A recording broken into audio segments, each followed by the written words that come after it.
नमस्कार दोस्तों, हमारे YouTube चैनल विद्यापुंज में आप सभी का स्वागत है। आप ये ना सोचे कि हम मैथ में कमजोर हैं। ये सारी कमजोरियां आपको दूर हो जाएगी। बस शुरू से अंत तक वीडियो देखते रहे और समझने की कोशिश करें। आप कभी भी ना सोचे कि अपने आप को कि मैथ में हम कमजोर है। हम इस प्रकार से आपको मैथ में तोड़ के बताने जा रहे हैं कि आप अच्छे समझ सकते हैं और अच्छे से मैथ बना भी सकते हैं। चलिए, तो सर्वप्रथम हम त्रिकोणमिति का चर्चा करेंगे। जो त्रिकोणमिति क्लास 10th में 8.1 में दिया गया, उस चैप्टर का नाम है त्रिकोणमिति का परिचय। त्रिकोणमिति का परिचय आज हम परिचय करेंगे। त्रिकोणमिति को जानेंगे कैसे, यानी पहचानेंगे कैसे, इसी को परिचय बोला गया है। तो परिचय में आते हैं। सर्वप्रथम त्रिकोणमिति 8.1 बनाने के लिए, प्रश्नावली 8.1 बनाने के लिए ये साइन थीटा, कॉस थीटा और पाइथागोरस, लंब, कर्ण के बारे में जानेंगे। और इसके बिना हम 8.1 नहीं बना सकते। इसलिए सर्वप्रथम हम लोग सब पढ़ेंगे कि पाइथागोरस जिन्होंने सूत्र दिए थे उसके बारे में, और साइन थीटा, कॉस थीटा के बारे में जानेंगे कैसे इसको हम याद करेंगे। ये क्या है, तो ये देखिए ये एक चित्र है। ये चित्र एक त्रिभुज है जिसमें एक कैसा त्रिभुज है, समकोण त्रिभुज है। अब समकोण त्रिभुज में यानी लंब होता है, उसे समकोण 90 डिग्री हो गया, यानी ए बी समकोण है। ये 90 डिग्री का एक त्रिभुज है, इसको समकोण त्रिभुज कहते हैं। जिसमें एक कोण समकोण या 90 हो, उसे त्रिभुज को समकोण त्रिभुज कहते हैं। समकोण त्रिभुज में क्या होता है, एक लंब और एक आधार होता है, ठीक है, और दूसरा तीसरा भुजा क्या होता है, कर्ण होता है। अब यहाँ ध्यान देंगे कि आधार को बी से, लंब को पी से और एच, कर्ण को एच से सूचित किया गया। और ये भी, इसमें ये भी आएगा, आपको समस्या ये आएगा जब सामने की कोण मांगी जाएगी तो ये लंब कहलाएगा, ठीक है, और ये आधार हो जाएगा। जब इसके सामने की कोण मांगी जाएगी तो क्या, ये लंब हो जाएगा, जो हमने अभी इस वक्त लिख भी रखे हैं। दूसरी बात है, इसी पर पाइथागोरस वैज्ञानिकों ने एक सूत्र दिए थे, इसका नाम है कर्ण स्क्वायर लंब स्क्वायर जोड़ आधार। कर्ण स्क्वायर बराबर होता है लंब स्क्वायर जोड़ आधार स्क्वायर। ये देख रहे हैं, यानी पाइथागोरस का कहना था ये दोनों भुजाओं को जोड़ते हैं तो ये तीसरी भुजा की के बराबर होता है, ठीक है। तो हम ज्यादा उसमें चर्चा नहीं करेंगे, बस इसका सूत्र का इस्तेमाल करते हैं। कर्ण बराबर क्या होगा, तो रूट ओवर लंब स्क्वायर जोड़ आधार स्क्वायर। ऐसा होता क्यों है, ठीक है। तो रूट ओवर क्यों आई, ये स्क्वायर जो था, ये स्क्वायर उस पार जाता है तो रूट में बदल जाता है, ठीक है।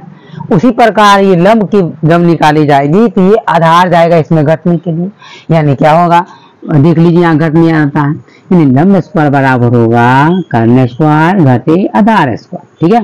ये घटने जाता है तो ये लंब स्क्वायर बराबर होगा। जब लंब मांगा जाएगा तो क्या होगा, ये जो है दो उधर रूट में बदल जाएगा, यानी लंब बराबर क्या होगा, रूट ओवर कर्ण स्क्वायर माइनस आधार स्क्वायर। उसी प्रकार जब हमें लंब आधार मांगी जाएगी, ठीक है, तीसरी हो गया इसका आधार, यानी आधार मांगा जाएगा। जिस प्रकार लंब आधार को भेजा था उसी प्रकार आधार लंब को भेजेगा उस पार, और वो घटने के लिए चला जाएगा। ये हो गया लंब स्क्वायर, ठीक है। तो रूट ओवर कर्ण स्क्वायर घटे लंब स्क्वायर।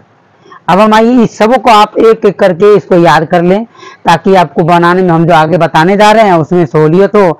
और आप भी किसी भी, ये ही नहीं केवल BTBC ने अदर भी मैथ बनाते हैं तो बिना रट्टा मारे आप बना सकते हैं, ठीक है। अब आते हैं दूसरी फार्मूला जो इस पर लागू होने जा रहा है, वह सब क्या क्या है, वो है साइन थीटा बराबर। तो साइन थीटा का वैल्यू क्या होता है, लंब बटे कर्ण। ये ध्यान रखें, ये लंब हो गया और कर्ण, यानी साइन थीटा का। तो लंब को क्या कहते हैं, पी से सूचित करते हैं, आधार को बी से, कर्ण को एस से सूचित करते हैं। इस प्रकार से इसको याद कर लें, यानी साइन थीटा बराबर क्या होता है, लंब बटे कर्ण। फिर उसी प्रकार कॉस थीटा बराबर क्या होता है, तो आधार बटे कर्ण। क्या होता है, आधार बटे कर्ण। टेन थीटा बराबर होता है लंब बटे आधार, ठीक है। अब हम आते हैं चौथा, जो कॉट थीटा के नाम से जाना जाता है। अब कॉट थीटा डायरेक्ट इसका अपोजिट उल्टा होगा, इसका फॉर्मूला, यानी क्या होगा, सॉरी, टेन थीटा हो गया लंब बटे आधार, ठीक है। तो ये हो गया आधार बटे लंब हो जाएगा, कौन, कॉट थीटा, आधार बटे लंब। इस पिक्चर, इसी प्रकार आप एक पिक्चर खींच ले और उस पर लिख के फॉर्मूलाओं को याद करें। अब पांचवा फॉर्मूला, जो पांचवा फॉर्मूला देख लीजिए, एक क्रम से नीचे से ऊपर की ओर जाता है, ठीक है, और यहाँ नीचे आ रहा है, यानी टेन थीटा से ये अपोजिट होते जा रहा है, ठीक है। इसको ध्यान में रखें। अब ये जो है टेन थीटा के बाद आता है पांचवा हो गया सेक थीटा। ये सेक थीटा कॉस थीटा का उल्टा होगा। टेन थीटा कॉस थीटा ये बदल गया। उसके बाद जो है cos थीटा sec थीटा ये दोनों आपस में क्या करता है, बदल जाता है, ऐसा समझे। यानी cos थीटा का होता है यहाँ आधारवर्ती कर्ण है तो क्या होगा, कर्णवर्ती आधार। अब इसी का उल्टा एक और होने जा रहा है, वह छठा है, ये है cosec थीटा। cosec थीटा में क्या होता है, इसी का उल्टा होगा लंबवती कर्ण तो ये हो जाएगा कर्णवर्ती लंब।